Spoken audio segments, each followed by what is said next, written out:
Shikues të nderuar, mirëdita. Një përshëndetje të gjithëve kudo që ndodheni, që edhe këtë të diel po ndiqni emisionin në Fokus. Minutat e këtij emisioni sot ja kemi kushtuar një temë që është mjaft interesante. E do të merremi me një traditë të bukur kulturore, siç është folklori. Unë për këtë temë dua të bisedoj me Shtjefen Ujkaj, i cili ka filluar dashurinë për folklorin që në fëmijëri. Shtjefen, siç edhe paralajmërova, keni filluar që të merreni me folklor që në fëmijëri. E unë pikërisht dua të kthehem atje, të na tregoni se si ka lind ajo dashuria juaj për folklorin që në fëmijëri. Po mirë, faleminderit, unë jam lind në Cem Trieshit, fëmijë Cemit, në një ambient magjeps, në një ambient fantastik, një bukuri të rrallë natyrore, ku ato vetë natyra magjepse, vetë bukuria e natyrës do më thënë të jep frymëzim për atë pjesën e bukur të jetës. Unë si fëmijë më kujtohet kisha talent për fyll, bëlbyl. Nana ime e zjeti një fyll diku pas nasnit në mur, një argj timit dritë past. E lau me mulin, edhe malat, fyll, baba i kara, fyllit më mësohat, fillimin e interpretimit, masanej aty ishin tinguj mazjeps, jashtëzakonisht të bukur, natyror, duke filluar nga ata tingujt ato jonet e natyrës, kupton. Gurgullimi i Cemit, valte e Cemit, fishkëllimi i ernave në natyrë, në shkambije, në atë ambient këndimet në mal të barivet, bile këndimet me e krahu të barivet këlmendas. Kështu që atëherë në shkollën fillore Gjergj Kastrioti Skënderbeu në Triesh, u themelua shoqënia kulturistike Besa, në krye me themeltarit e Nuh dhe Divani, me bashk kohasin Gjokli Koçaj, i cili nuk jeton më, i cili ishte edhe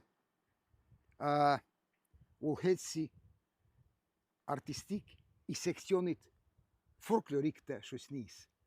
Aty të këndim, interpretim, vallëzim, kujtohet mirë se isha fëmijë në klasë 5, thot Shtjefen, biri fyllit trash edhe çoj gishtin e parafundit, thot edhe mos ndërpreraj, e bani atë shtimin e qytelis me fyll, edhe kom derta për mes atër edhe një vajz, Drone Palja e Paltoshi dhe Divana, e cili para pak kohe ndroi jetë, por ajo jeton si një burnesh, si një princeshe artit popullor malsore kombëtar, se ajo ishte e para këngëtare me Zjok Nikolën me mua, edhe Nudi Divani me një Tarabuk, atër u bashkangjitë edhe një Katrin Lucaj.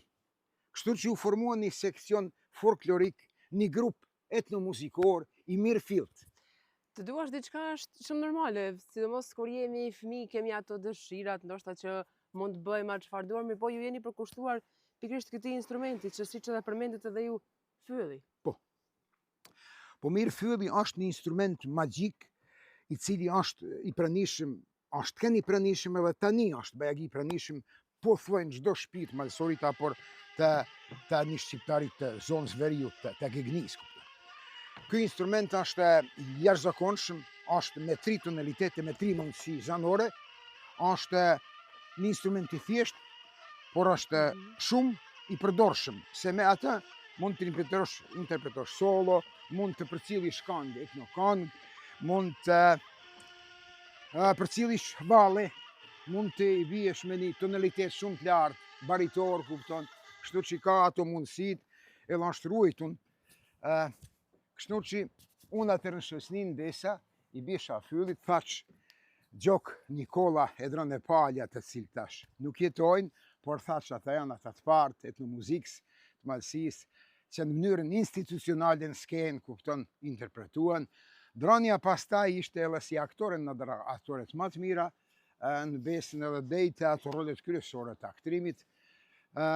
Gjoka ishte entuziasta, ishte arsimtar i muzikës, ishte i shkolluar, edhe ishte entuziast edhe e kite një natyrë të mrekullueshme, se shoqësoj me ne, bate lafe, bate lojna, e kishim idol, e kishim të mrekullueshëm të afërt me ne, edhe aty filluan këto jonet muzikore apo ato melodi tradicionale, po pak edhe të përpunuara në atë kohë se për e thomë gjoka ishte edhe arsimtari muzikës, kështu që ashtu kjo është një, si me thanë, një shkëndi folklorike, institucionalisht në Malësi.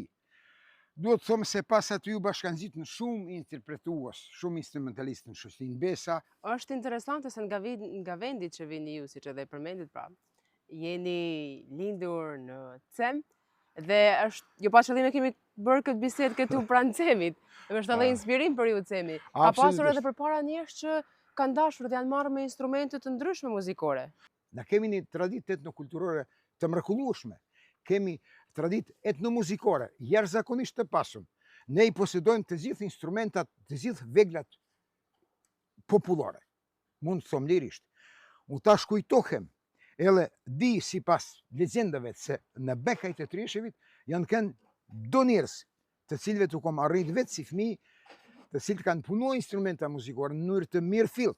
Për shembull, Nikol Sokolxheli, Lekoçaj, ka punuar Lahuta, Nino Nikol Gali, vllau i Gjoks, Lekoçaj, ka punuar Lahuta dhe Qyteli. Bile ka lypë në për të normalet i ka lypë drujt, ma kvalitet druj paj sa katër. I njoftun për me i përpunua, me i punua këta atërni. Nikol Marashvat Memçaj, i cili është një pari me fisharmoninë Malësi, i cili është edhe këngëtar, i cili është edhe interpretues me Qyteli edhe me Sharki. Para aty ne të thomë që janë shtkën edhe një instrumentist i mrekullueshëm, një Martiluc Prenkoçaj, me Qyteli dhe me Sharki. Kështu që Trieshi, ndonë se nuk jam lokalist thomë, se me të vërtet ka pa talenta, edhe është një rafshnal, një vend, ndoshta edhe ky aspekt i antropogjeografik ka ndikuar që njerëzit e kësaj treve të jenë aq të talentuar, ndoshta edhe ky vetë faktori se ishin borna të mëdha në atë kohë, gjatë tejve të dimnit njerëzit janë arktua, gjatë tejve të dimnit edhe gjatë dimnit janë balla ushtrimet kryesore, se i të edhe koha ma e lire njerëzve të kupton, gjatë verë du të me jetu me dalë bjeshkevri, kupton me marrë me të gjitha ato aktivitetet me mbjetua në këto vende. Ju përmendet Besën, që në fillim shoqërinë kulturore artistike Besa, që është pjesë e pandashme juaja. Do doja që të na riktheheni atëherë kur ju keni filluar të jeni pjesëtari i kësaj shoqërie kulturore artistike, ato daljet tuaja të para në skenë, para publikut. Na kujtoni pak atë kohë, si ka qenë për ju? Po mirë, si fëmijë në klasën e 5 shkollë fillore, edhe si solist më caktoshin arsimtarët. Një pikë solistike shkurtër me fyll. Ishte interesante edhe ishte një kortezi, do me thanë, një kureshtje ky fëmijë ka që talent. Edhe i bjen pa ndërprerje, do me thanë, me një frymarrje pa ndërprerje, i brëzen frym fyllit, që është një mështirë veçantë te ky fyll latonit me i brëzen frym, nuk mund të arrihet ajo mjeshtri për një kohë të shkurtër, por me një vullnet, edhe me një mësues të mirë mund arrihet, kupton, edhe është një mrekulli. Se atëre dim kujtohet si fëmijë interpretosha i bisha fyllit edhe publiku, ndoshta edhe ndonjëherë i qytetit që nuk dite këtë teknikë të përdorimit të fyllit, mbete i habitun edhe fitosha aplauz, fitosha dorë tërkitje në ato pika. Duhet të rikujtoj një diçka nga kjo vetë teknika e frymmarrjes apo të brëzanit frym të fyllit në një festival ndërkombëtar me rastin e 600 vjetorit të vallëzimit çift me tematik dashurie tek Gjermant, ku ishim me Besën, në një përgaditje para çfaqje, se atje shkon të gjithçka me një përgaditje, mirë fillt, edhe me disiplinë, edhe me një koreksi, do me thënë, interpretative dhe përgaditore. Ai tash ndjeri, se ka ndruhet vitin e kaluar, Manfred Stingel, i të uhesi artistike ansamblit Gjerman, më thot, në qofë se nuk e ke problem, thot, kish me dash, thot, me i ra ati një pikë solo, se nuk e kishim në program, po kishim diçka tjetër, me grupin. Thot, edhe duhet t'i prezant shumë, thot, se po është shumë interesante kom qefte shoh thot auditorim muzikor gjerman thot këtë teknikën tënde që përdor. Edhe unë i rash nisa me i rale, i bie vetë në mënyrë komode ashtu si brezan frymë si i bie vetë, por edhe aty njerëzit mbetën kështu, i jetova i pash, mbetën të habitun, edhe unë vazhdosha aty brezan frymë, edhe një moment filloni dur të kritje çka nuk ishte e zakon të gjermanë, se ata nuk të ndërprejnë në të pikën interpretative kur jenë skenë të kanë të respektojnë, por aty e ban një ndrim kupton, edhe më përshëndet me një dur të kritje të shkurtër, atë momentin, atë virtuozitetin tim, do më thonë, të marrënit frymë me instrumentin labial aerofon me fyllin. Folet për ato pjesëmarrjet tuaja që kanë lënë natyrisht gjurmët e pashlyer tek ju. Mirë po, si kanë qenë përgatitjet në atë kohë, për daljet në skenë, duke imagjinuar ato kushtet e atëhershme, dhe natyrisht entuziazmin e madh të gjithë juve? Aty ishte një dashuri dhe një përgjithësi. Dashuria kuptohet ndaj muzikës, ndaj të bukur, se unë gjithmonë edhe në këtë veprimtarin time koreografika apo etnokoreologjike jam mundua aq brenda kapacitetit tim dhe mundësive të mia me ba një diçka të mundur për etnokulturën, për vallën, për atë pjesën, atë dimensionin më të bukur të jetës së malsorit, të njeriut, vallëzimi, kërcimi.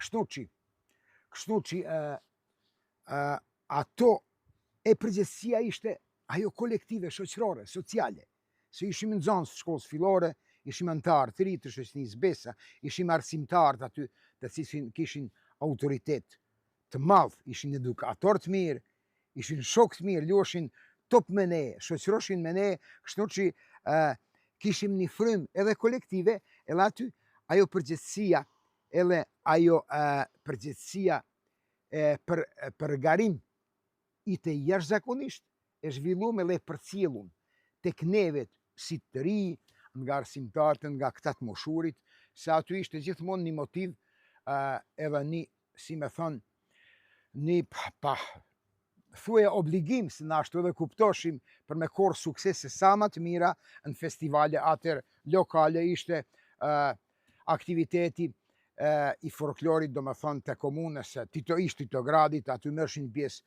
shumë shoqëni kulturistike, kur i përmendi ato, aty duhet thomë se ajo kohë është kanë një kohë jashtëzakonisht e mirë për ruajtjen e thesarit folklorik dhe etnokulturor, jo vetëm të rishit e të malësisë, po edhe të krejt treves së komunës së Podgoricës edhe ma gjanë, se këtu lindshin shoqëni të mira, aktrime, çfaqje të mira, drama të mira, interpretime këngë, melodi të mira, vallëzime të mira të cilat shkoshin në nivele më të larta të garimit republikan, ndonse edhe të ish Jugosllavisë, që do të thotë të nivelit ballkanik, si ishte Besa për shembull në 1972 në festivalin e Jugosllavisë, ish Jugosllavisë në festivalin e dramës, do më thënë në Trebin. Janë të njohura instrumentet të ndryshme frymore. Ju jeni gjurmues të njohur i instrumenteve të ndryshme. Sidomos fylli siç është. Sa është ai pranishëm në hapësirën tonë? Sa ka qenë? Sa është sot? Fylli është instrumenti ndoshta më karakteristik i maleve të Malësisë. Ai është si shpretë dhe Zef Çoba, komderta për mes atë mikat, atë gjigant, atë kolos të etnokulturës e në përgjithësi të kulturës kombëtare, i cili është edhe përndryshe mik i madh edhe antar i nderit i SHK Besa. Gati po thuaj çdo shtëpi malësore apo shqiptar verit ka pa një fylltar, një fyll në shtëpi. Ky fyll ishte një bylbül i maleve, të kupton. Ajo jonet e melodit e këtij fyllit i dëgjoshin të gjithë njerëzit, se ai fishlimi i fyllit e përtonte në atyre ka atë veti. Kështu që fylli është thaç i përdorshëm edhe në shumë lëmi tjera. Për vallëzim, për këndim, thaç në fillim është ideal për përcjelljen muzikore, për shoqërimin muzikor të këngëtarëve, aty ku e përmete edhe atë vetë motivin, edhe ai kontakti i parë ishte imi, jo vetëm në cementrish, po edhe në fushën e Korritës, atje ku i gjatë verës, kite edhe fylltar, kite edhe barik, kite edhe baresha, kupton, në Mriza, ato interpretime ite një diçka, një freski shpirtërore, edhe interpretimi I fyllit natyrisht edhe një prijetim edhe për vendas, për bari, për fshatar, në ato zona rurale. Tash I quajnë do shta edhe të thepisur, unë nuk do t'i qosh ashtu, unë do t'i qosh a zona të buta, se unë ndërtuaj infrastrukturë, për shembull fantastike, kjo aksi rrugor, Dino Zhgusi, e shumë rruga tjera në kohë të fundit, jashtëzakonisht bëhet në këtë drejtim. Kështu që të gjitha ato banë që të jetoj, e të mbjetoj, të vazhdoj, të ketë një vazhdimësi, edhe etnomuzikën mëlsi, paralelisht aty edhe vadhja, e cila zhvillohet për një kërcimi solistik, por e për një vallëzimi kolektiv. Se në një seminar unë mbrojta një tezë se nuk është vallëzimi në malsi vetëm një kërcim solistik I një qiftit, apo disa qifteve të vallëzues, por e ka edhe karakterin, edhe natyrën e vallëzimit zinxhir, apo gjys harkut, I ka gjitha elementet koreografike, koreologjike që I ka skena. Ju keni botuar edhe një libër lidhur me këtë trashëgimin ton kulturore për të cilët ju edhe po flisni. Po e kam botuar para 2 vitesh një doracak vallet lojrat e malsis, nuk duhet të reklamoj se nuk është në shitje, është një ekzemplar I caktuar për miq edhe për dashamir të folklorit, edhe për institucione, kombëtare edhe ndërkombëtare. Është postua atje ku lypet edhe është vlerësuar me të vërtet. Kom përblel këtu kryesisht këtë pjesën koreografike të vallëzimit, lojrat, por jam përqendruar në valle brenda kapacitetit tim. Unë kam disa licenca, kam disa certifikata të koreografit të folklorit, të cilët I kam marrë për seminaren, me eksperiencën pjesëmarrje, kam një 6-7 për disa niveleve, në malëzjele, kombëtar, edhe ndërkombëtar, por megjithse nuk kam një akademia apo një diplom të koreografit nga Akademia e Arteve, kam pas kontakte gjithë kohën edhe me të kualifikuarit edhe nga kjo lemi, jo vetëm e komit, por edhe ndërkombëtare, kështu që jam I kënaqur me vlerësimet që mi kanë drejtuar mua, edhe parazitash me vlerësimet e veprave me koreografit të cilët I kanë vënë scenë, jo vetëm, po së bashkut me shoqë, gjithmonë me një bashkëpunim, edhe me një kohezion, me një veprim multidisciplinor, me një shoqim, me një modesti parazitash, me një dashuri. Se mos të harroj, dua këtu, por ndoshta për përfundim, por pas e jem të kjo pjesë këtu, të lexoj një diçka çka më lën përshtypje edhe një parim I vallëzimit për mua. Kërcimi që fati im le drita e syve të mi, ati I fala gjithë çka le ai me la çdo gjë. Fal ti kam mundur t'i jap përgjigje pyetjes më të vështirë që më ka lindur në jetën time. Çfarë jemi përpara pafundësisë? Ekuilibër, për ngritje, emocion. A nuk janë këto 3 virtytet që na mësojnë që ky art mbretëror popullor është I ardhur nga origjina e jetës I përjetshëm si vetë bota, Serge Lifar. Kështu që kërcimi është manifestim I gëzueshmërisë edhe shpiritore, edhe fizike. Është një proverb kanë thënë dikur, thotë, kceva qiri përpjet pe I gëzimit. Ju jeni edhe pjesëmarrës I garave dhe festivaleve të ndryshme, pra tingulli I fyllit zbukuron në orkestrën muzikore dhe është I pranishëm dhe I mirëpritur kudo. Po, tingulli I fyllit ndoshta është edhe bardhësi I asaj vijës muzikore, melodike. Ndoshta edhe pse ai me vetë natyrën e vetë shpërthen, kupton, por do të them se fylltari do të jetë I mirë dhe I kujdesshëm, dhe njohës I mirë edhe I ritmit, mos me gabuar ritmin, edhe njohës I mirë, edhe I taktit, edhe I kërcimit, edhe I sinkopës kërcyese, të vallëzimit, kupton, që me kanë në një harmoni të përbashkët, që me në mënyrë të mirëfillt, ndoshta edhe me udhëheq atë vijën muzikore le tempon, le ritmin e valles në skenë. Kur the fylli si instrument i cili determinon këto zera, duhet thomë se pranë fyllit është mirë, edhe për mua është një mrekulli e pa të i kalueshme, për shembull, një përcjellje muzikore e vallës me fyllëve që të li, se ta jep një ritëm, ta jep një gjallëni, një bukuri shpirtërore, edhe vetë valltarit jep një motiv, edhe në këtë dialogun kërcyes të tematikës së dashurisë, që është dominante në vallëzimin e malësisë, se aty do të bëjnë një vështrim të shkurtër, aty për shembull edhe vetë bukuria e fyllit është shumë e rëndësishme se është e ndërlidhur edhe me gestikulacionin, edhe me lëvizjet, edhe me posturat koreografike si të djalit të mashkullit apo të femrës vajzës, kupton, kështu të gjitha kjo është një harmoni emocioni. Përveç shkatësisë për të fryrë fyllit duhet edhe kondicion. Ju sot edhe në këtë moshë, pas shumë viteve, njëjtë pra merreni me këtë instrument, e ruani, mirë po sa është e vështirë që të ruani vazhdimsinë, trashëgimin e këtij instrumenti që është mjaft i veçantë.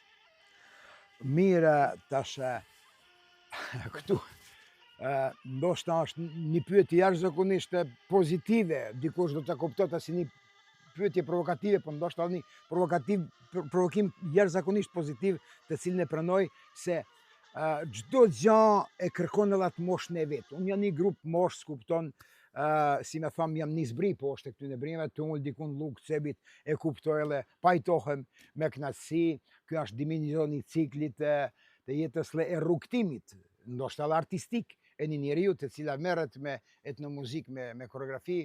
Kështu që lypet, me të vërtet lypet frymë, lypet kapaciteti i frymës, lypet lëvizshmëria e gishtave, lypet domethënë qartësia dhe pastërtia e lëkurës, e bulave të gishtave, kupton, lypet fryma, kapaciteti i frymës, do të me kanë i mirë, për me da me i bërzan frymën fyllit, edhe me da me interpretua, për shembull 2/4 taktit deri në fund, se nuk guxon me ndërpres, janë valltar ty vallëzua, ti nëse ndërpren, ban një tollovi në vallëzim edhe një dekoncentrim të valltarëve. Në përmbytje të kësaj bisede do doja edhe një mendim tuaj. Si shihni ju gjeneratat e reja? Sa janë të interesuar që të merren me instrumente të ndryshme muzikore që ne i kemi, me folklorin përgjithësi? Shumë mirë. Jam i kënaqur kur e shoh rinin se ka vullnet, dëshirë edhe me krenari del në skenë veshkombëtare. Përmenda për shembull vallëzimin e tropojës. Unë si pasionant i vallës, unë me lot në sy, me emocioni kom pa disa interpretime nivelit jo kombëtar, po ndërkombëtar. Bile edhe ato vajzat e arta në NBA, ligat e basketit amerikan në një pauzë, futën edhe luajnë vallën tropojane. Është një mrekulli. Jemi dëshmitar se një vit, a dy përpara, Xhubleta u shpall si vlerë e listës ndërkombëtare apo botnore e UNESCO-s. Unë do ju këshilloj këta tribit, që në vallëzime përdite më shumë të përdorim eksplozivitetin dhe dialogun me çiften. Ta vazhdojnë se është një argëtim, është edhe i shëndetshëm, edhe për shëndetin psiqik dhe fizik. Shtefan, unë i falenderoj për këtë bisedë, për kohën që na biseduat, për këtë trashëgimi të bukur kulturore që ju e kultivoni që kur keni qenë fëmijë. Ju uroj shumë sukses në të ardhmen. Faleminderit për interesim dhe për përkujdesje. Edhe ne shpresojmë që kjo traditë e bukur dhe e lashtë kulturore të vazhdohet në të ardhmen. Shikues të nderuar, ju falenderoj edhe ju për vëmendjen. Bashkë në pafshim në emisionet e radhës.